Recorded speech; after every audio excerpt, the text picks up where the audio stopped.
Hello friends, कालच्या कालच्या भागामध्ये आपण पाहिलं की मायटोसिस काय असतं, मियोसिस आणि मायटोसिसच्या प्रोसेसेस काय असतात आणि कुठे होतात. तर कालचा पार्ट हा कालचा व्हिडिओ मोठा बनत होता, त्यामुळे मग आपल्याला फक्त मायटोसिसचीच प्रोसेस घेता आली. तर आजच्या व्हिडिओमध्ये आपण पाहूया मियोसिस म्हणजे काय आणि मियोसिसची प्रोसेस कशी होते ते. तर meiosis is a more complex process than mitosis and is divided into two major stages, meiosis 1 and meiosis 2. तर meiosis ही mitosis पेक्षा थोडी जास्त कॉम्प्लेक्स प्रोसेस आहे आणि is divided into two major stages. आणि meiosis ची जे प्रोसेस आहे तर ती दोन स्टेजेस मध्ये होते. मायटोसिस मध्ये फक्त मायटोसिस ही मायटोसिसची एकच फेज होती. तर मियोसिस मध्ये मियोसिस 1 आणि मियोसिस 2 अशा दोन प्रोसेसेस आहेत. तर मियोसिस 1 आणि meiosis 2. Meiosis 2 consists of prophase 2, metaphase 2, anaphase 2 and telophase 2. In some cells, an interphase 2 occurs between meiosis 1 and meiosis 2, but no DNA replication occurs. तर मियोसिस 1 मध्ये प्रोफेज, मेटाफेज, अनाफेज आणि telophase अशा phases आहेत आणि meiosis 2 मध्ये prophase 2, metaphase 2, अनाफेज 2 आणि telophase 2 या phases आहेत. आणि त्यानंतर इंटरफेज जे मियोसिस 1 आणि मियोसिस 2 आहे तर त्याच्यामध्ये इंटरफेज सुद्धा अकर होते, पण त्यामध्ये कुठल्याही प्रकारचे डीएनए रिप्लिकेशन होत नाही. तर म्हणून मियोसिस 1 आणि मियोसिस 2 आपण पाहूया. तर मियोसिस 1 मध्ये जे आहे तर त्यातली आपण प्रोफेज पाहूया. तर प्रोफेज ही मियोसिस 1 मधली सर्वात मोठी फेज आहे. यामध्ये पाच सब फेजेस सुद्धा आहेत. तर त्याचं नाव आहे लिप्टोटीन, झायगोटीन, पॅचेटिन फेज, डिप्लोटीन फेज आणि डायकायनेसिस. तर लिप्टोटीन फेज मध्ये काय होते, लिप्टोटीन फेज मध्ये condensation of chromosome starts and chromosome become thick and visible. जे आपले क्रोमॅटिन फायबर आहेत जे प्रॉपरली व्हिजिबल नसतात, जेव्हा आपण सेल इंटरफेज मध्ये असते तेव्हा ते प्रॉपर व्हिजिबल नसतात, तर ते लिप्टोटीन प्रोफेजच्या सुरुवातीला, प्रोफेज 1 च्या सुरुवातीला लिप्टोटीन फेज मध्ये कंडेन्सेशन ऑफ क्रोमोझोम स्टार्ट होते आणि ते क्रोमोझोम्स थिक होऊन व्हिजिबल व्हायला सुरुवात होते. त्यानंतर झायगोटीन झायगोटीन जी फेज आहे तर झायगोटीनच्या फेज मध्ये homologous chromosomes line up with poles. जे होमोलॉगस क्रोमोझोम्स आहे तर ते लाइन अप पोल एका लाइन मध्ये एका पोल मध्ये लाइन अप व्हायला सुरुवात होतात. तर हे झायगोटीन ही झाली झायगोटीनची फेज. त्यानंतर पॅचेटिन मध्ये रिकॉम्बिनेशन और crossing over of homologous chromosome. जे होमोलॉगस क्रोमोझोम्स आहे तर त्याच्यामध्ये जे जेनेटिक मटेरियल आहे किंवा ज्या सिस्टर क्रोमॅटिड्स आहे तर तिथे त्यांचं रिकॉम्बिनेशन होतं, तर त्याला क्रॉसिंग ओव्हर सुद्धा म्हणतात. तर इथे दाखवल्याप्रमाणे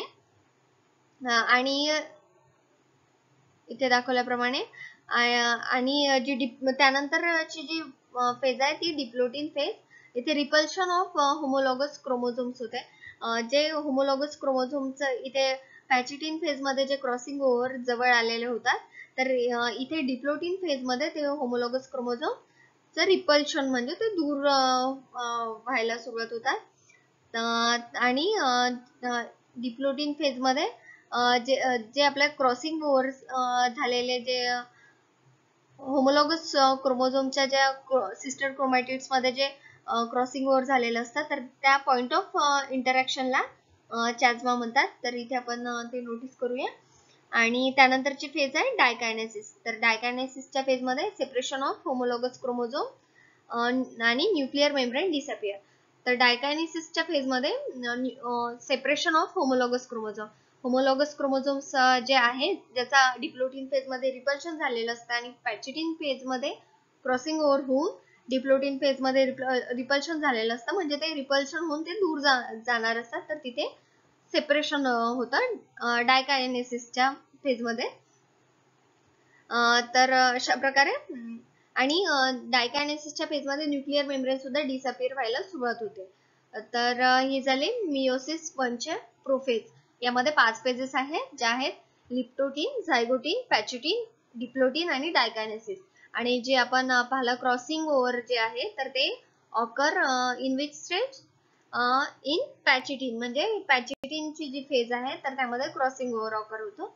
तर अशा प्रकारे प्रोफेज 1. त्यानंतर आपण पाहू ही मियोसिसची डायग्राम आहे. मियोसिस यामध्ये संपूर्ण मियोसिस कव्हर केलेला आहे. तर यामध्ये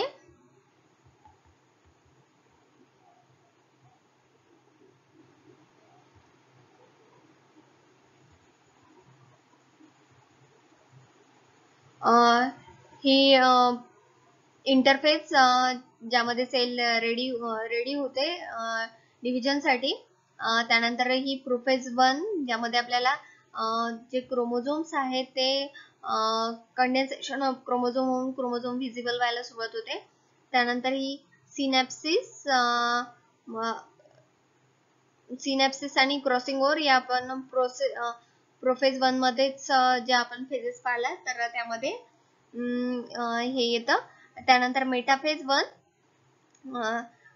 इक्वेटोरियल प्लेनवर आपले जे क्रोमोझोम्स आहेत तर ते लाईन अप झालेले आहे. त्यानंतर अनाफेज 1, टिलोफेज 1 यामध्ये काय होते आता ते आपण पाहणार आहोत. तर इथे या प्रकारे स्पिंडल फायबर्सद्वारे जे आपले क्रोमोझोम्स आहेत तर त्याला पुल्ड अप केलेला आहे प्लेन इक्वेटोरियल अपोजिट पोल्सला. आणि इथे जे आहे तर टिलोफेज 1 मध्ये न्यूक्लिअर डिव्हिजन झालेलं दिसत आहे आपल्याला. त्यानंतर टिलोफेज 1 नंतर एंड ऑफ मियोसिस, मियोसिसचा एंड टिलोफेज 1 नंतर मियोसिसचा एंड होतो. तर इथे आपल्याला 2 सेल्स मिळतात टिलोफेज 1 मध्ये. तर त्यानंतर सुरुवात होते बिगिनिंग ऑफ मियोसिस 2. मियोसिस 2 ची सुरुवात होते. तर यामध्ये सुरुवातीला प्रोफेज 2 ज्यामध्ये आपल्याला 2 सेल्स दिसत आहेत ज्या मियोसिस 1 मध्ये आपल्याला भेटलेल्या आहे. त्यानंतर मेटाफेज 2, त्यानंतर अनाफेज 2, त्यानंतर टिलोफेज आणि इथे मियोटिक प्रोडक्ट मध्ये आपल्याला आपल्या या 4 डॉटर सेल्स मिळालेल्या आहे. या आहे मियोसिसचे प्रोडक्ट. तर अशा प्रकारे मियोसिसची ही प्रोसेस होते. तर पुढील प्रोसेस काय आहे ते आपण पाहू. आपण आता फक्त मेटाफेज पाहिलेली आहे, आपण आता फक्त प्रोफेज पाहिलेली आहे. तर मियोसिसच्या मेटाफेज मध्ये काय होते, मेटाफेज मध्ये crossing over pair are arrange along the equatorial plane of the cell. Metaphase मध्ये क्रॉसिंग ओव्हर ज्या पेअर मध्ये जे क्रॉसिंग ओव्हर झालेलं असतं होमोलॉगस क्रोमोझोमच्या पेअर मध्ये तर त्या arrange along the equatorial plane, जे सेलचं इक्वेटोरियल प्लेन आहे तर त्या मिडल पोर्शनला सेलच्या ज्या क्रॉसिंग ओव्हर झालेल्या ज्या क्रोमोझोमच्या पेअर आहेत तर ते तिथे अरेंज होतात. त्यानंतर अनाफेज मध्ये जे होमोलॉगस क्रोमोझोम्स आहेत ते सेपरेटेड होतात आणि स्पिंडल फायबर्सद्वारे ते पुल्ड अप होतात अपोजिट पोल्सला. तर अनाफेज मध्ये मेटाफेज मध्ये इक्वेटोरियल प्लेनवर लाईन अप अरेंज झालेले जे क्रोमोझोम्स आहे ते होमोलॉगस क्रोमोझोम सेपरेटेड होण्याचं जे प्रोसेस आहे ती अनाफेज मध्ये ऑकर होते. आणि टिलोफेज मध्ये nuclear begin to reform. Telophase मध्ये न्यूक्लियस पुन्हा रिफॉर्म व्हायला सुरुवात होते. तर आणि न्यूक्लियस रिफॉर्म होऊन 2 new daughter nuclei are form.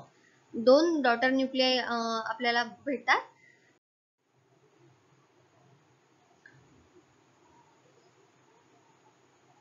तर अशा प्रकारे ही मियोसिस 1 ची प्रोसेस आहे. त्यानंतर सायटोकायनेसिस. तर सायटोकायनेसिसच्या प्रोसेस मध्ये cytoplasm splits and two new cells are form. ज्या टिलोफेज नंतर आपल्याला ज्या 2 डॉटर न्यूक्लिय फॉर्म झालेले असतात तर त्यामध्ये त्या डॉटर न्यूक्लियचं डिव्हिजन होऊन त्या डॉटर न्यूक्लिय सोबत सायटोप्लाझम सुद्धा स्प्लिट होतं आणि आपल्याला 2 नवीन सेल्स मिळतात. तर त्यानंतर सुरू होते मियोसिस 2 ची प्रोसेस. तर मियोसिस 2 मध्ये प्रोफेज 2, तर प्रोफेज मियोसिस 2 मधली जी पहिली प्रोफेज आहे तर प्रोफेज 2, तर त्यामध्ये chromosome become condense and thick spindle fibres begin to form. ज्याप्रमाणे आपल्या मायटोसिसच्या प्रोफेज मध्ये होतं त्याप्रमाणे इथे सुद्धा chromosome become condense and thick, chromosome condense आणि थिक व्हायला सुरुवात होते. त्यानंतर spindle fibre begins to form आणि स्पिंडल फायबर तयार व्हायला सुरुवात होते. त्यानंतर मेटाफेज 2 मध्ये chromosomes line up in the middle equatorial plate. जे क्रोमोझोम्स आहेत तर ते लाईन अप होतात सेलच्या मिडल इक्वेटोरियल प्लेटवर. आणि एनाफेज 2 मध्ये chromatids are pulled away by spindle fibres. जे प्रोफेज 1 मध्ये स्पिंडल फायबर्स तयार व्हायला सुरुवात झालेली असते, तर ते एनाफेज मध्ये ते स्पिंडल फायबर्स क्रोमॅटिड्सला इक्वेटोरियल प्लेटवर जे क्रोमोझोम्स फॉर्म झालेले असतात तर त्याच्या क्रोमॅटिड्सला स्पिंडल फायबर पुल्ड अवे करतात इन अपोजिट पोलच्या डायरेक्शननी. आणि त्यानंतर टीलोफेज 2, तर टीलोफेज ही आपली मियोसिसची लास्ट फेज आहे. तर यामध्ये टीलोफेज 2 मध्ये nuclei begins to reform, cell starts to divide into 4 daughter cells. आणि यामध्ये न्यूक्लियस जे आहे तर ते पुन्हा फॉर्म व्हायला सुरुवात होते आणि जे आपले सेल आहे तर त्या 2 सेल्सचं 4 डॉटर सेल्स मध्ये डिवाइड होते. तर अशा प्रकारे ही मियोसिस 2 ची प्रोसेस आहे. तर यामध्ये मियोसिस 1 मध्ये आपण पाहिलं की कुठल्या प्रोफेज मध्ये पाहिलंय लिप्टोटीन, झायगोटीन, पॅचिटी, डिप्लोटी, डायकायनेसिस. आणि त्यानंतर मेटाफेज, एनाफेज आणि टीलोफेज या मियोसिस 1 च्या फेजेस. त्यानंतर सायटोकायनेसिस होऊन आपल्याला 2 सेल मिळाल्या आणि त्यानंतर मियोसिस 2 ची प्रोसेस होऊन आपल्याला 4 डॉटर सेल्स मिळाल्या. तर अशा प्रकारे आपल्या मियोसिस ची प्रोसेस ऑकर होते. त्यानंतर न्यूक्लियर डिव्हिजन अँड सायटोकायनेसिस. तर न्यूक्लियर डिव्हिजन आणि सायटोकायनेसिस ही मियोसिस आणि मायटोसिसच्या ज्या प्रोसेस मध्ये आपलं न्यूक्लियसचं डिव्हिजन होते तर त्यानंतर जे आपल्याला सेल मिळतात तर त्यामध्ये सायटोकायनेसिस म्हणजे सायटोप्लाझमचं डिव्हिजन होऊन आपल्याला त्या सेल मिळत असतात. तर ही प्रोसेस काय आहे आपण पाहूया. Mitosis and meiosis result in the division of nucleus. Meiosis आणि मायटोसिसच्या प्रोसेस ज्या आहे तर त्याचा रिझल्ट म्हणजे डिव्हिजन ऑफ न्यूक्लियसचं विभाजन होतं. तर हे मियोसिस आणि मायटोसिसचा रिझल्ट आहे. त्यानंतर nuclear division is nearly always coordinated with division of cytoplasm. Nuclear division जे आहे ते नेहमी कोऑर्डिनेट असतं division of cytoplasm. Nuclear division आणि सायटोप्लाझमचं डिव्हिजन झाल्यानंतरच आपल्याला नवीन डॉटर सेल मिळते. Cleaving of the cytoplasm to form new cell is called cytokinesis. म्हणजे नवीन सेल बनवण्यासाठी सायटोप्लाझमचं जे विभाजन होतं किंवा सायटोप्लाझम जे डिवाइड होतं तर त्या प्रोसेसला सायटोकायनेसिस असं म्हटलं जातं. Cytokinesis begins towards the middle or end of the nuclear division and involves not just the division of cytoplasm but also the organelles. आणि जी सायटोकायनेसिस ची जी प्रोसेस आहे तर ती न्यूक्लियर डिव्हिजनच्या मध्ये किंवा न्यूक्लियर डिव्हिजन झाल्यानंतर होत असते आणि त्यामध्ये फक्त सायटोप्लाझमचं डिव्हिजन होत नाही तर त्यामध्ये जे आपल्या सेलचे ऑर्गॅनिलीज असतात, सेलमध्ये असणारे जे ऑर्गॅनिलीज आहे सायटोप्लाझम मध्ये जे ऑर्गॅनिलीज असतात तर त्या ऑर्गॅनिलीजचं सुद्धा डिव्हिजन होत असतं. तर अशा प्रकारे सायटोकायनेसिसची प्रोसेस असते. In plants after nuclear division ends a new cell wall must be form between the daughter nuclei. Plant मध्ये जेव्हा आता नवीन सेल तयार झालेले आहे, आपल्या न्यूक्लियर डिव्हिजन होऊन नवीन सेल तयार झालेला आहे, पण त्या सेल मध्ये ज्या त्या डॉटर न्यूक्लियर सेल आहे तर त्यामध्ये सेल वॉलचं फॉर्मेशन सुद्धा मस्ट आहे. त्याशिवाय प्लांटची डॉटर सेल बनू शकत नाही. The new cell wall begins when vesicles filled with cell wall material congregate where the metaphase plate was located. तर हे जे सेल वॉलचं जे फॉर्मेशन आहे तर त्याची सुरुवात मेटाफेज मध्ये जेव्हा सेल वॉल मटेरियल जेव्हा कॉंग्रिगेट होतं मेटाफेज मध्ये तर तेव्हा झालेली असते. तर यामध्ये प्रोड्युसिंग द स्ट्रक्चर आणि यामध्ये जे स्ट्रक्चर प्रोड्यूस होतं तर त्याला सेल प्लेट म्हणतात. तर मेटाफेज मध्ये जे सेल प्लेट तयार होते तर तेव्हाच या सेल वॉलची बिगिनिंग झालेली असते.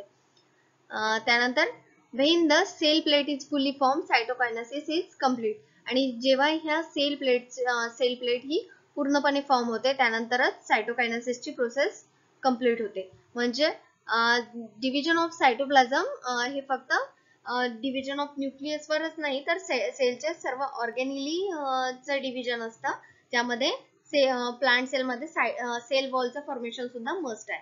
Following cytokinesis the cell return to interphase. Cytokinesis नंतर जी आपली सेल आहे तर ती रिटर्न टू इंटरफेस, ती इंटरफेस मध्ये जाते. त्यानंतर जे mitotic daughter cell enlarge reproduce organelles and resume regular activities. जे मायटोटिक डॉटर सेल्स आहे ती एनलार्ज होते आणि रिप्रोड्यूस ऑर्गॅनिलीज त्या सेलमध्ये सेलचे जे ऑर्गॅनिलीज आहे ते फॉर्म व्हायला सुरुवात होतात आणि सेल आपल्या रेग्युलर ऍक्टिव्हिटीज परफॉर्म करायला सुरुवात करते. Following meiosis gametes may be modified और transported in the reproductive system. आणि जे मियोसिस मध्ये फॉर्म झालेली सेल असते तर ती ट्रान्सपोर्टेड मोडिफाईड होते आणि transported in the reproductive system आणि मोडिफाईड होऊन रिप्रोडक्टिव्ह सिस्टीम मध्ये ट्रान्सपोर्ट केल्या जाते. तर अशा प्रकारे न्यूक्लियर डिव्हिजन आणि सायटोकायनेसिस ची ही प्रोसेस आहे. त्यानंतर तर आता आपण पाहूया significance of mitosis and meiosis. Meiosis आणि मायटोसिसचे सिग्निफिकन्स काय आहे तर पाहून घेऊया शॉर्टकट मध्ये. Cell division is complex and it has a great impact in living organism.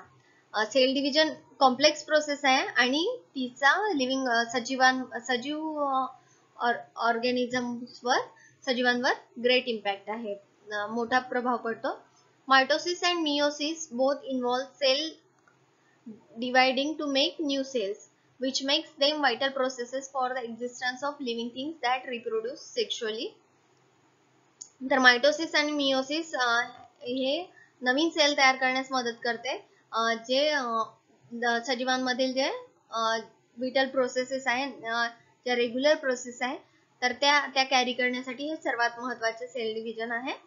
Meiosis makes the cell needed for sexual reproduction to occur and mitosis replicate non-sex cell needed for growth and development. Meiosis मुळे जे sale division होतात तर ते sexual reproduction साठी खूप महत्त्वाचं आहे आणि मायटोसिस मध्ये कोणत्या सेल्स रिप्लिकेट होतात, नॉन सेक्स सेल्स, आणि त्या फार महत्त्वाच्या असतात ग्रोथ आणि डेव्हलपमेंट साठी. तर अशा प्रकारे आज आपण मियोसिस ची प्रोसेस पाहिली आणि सिग्निफिकन्स ऑफ मियोसिस आणि मायटोसिस पाहिला. तर आपला आजचा मायटोसिस आणि मियोसिसचा टॉपिक इथेच संपतो. नेक्स्ट चॅप्टर आपण नेक्स्ट व्हिडिओ मध्ये घेऊया. ठीक आहे, थँक्यू.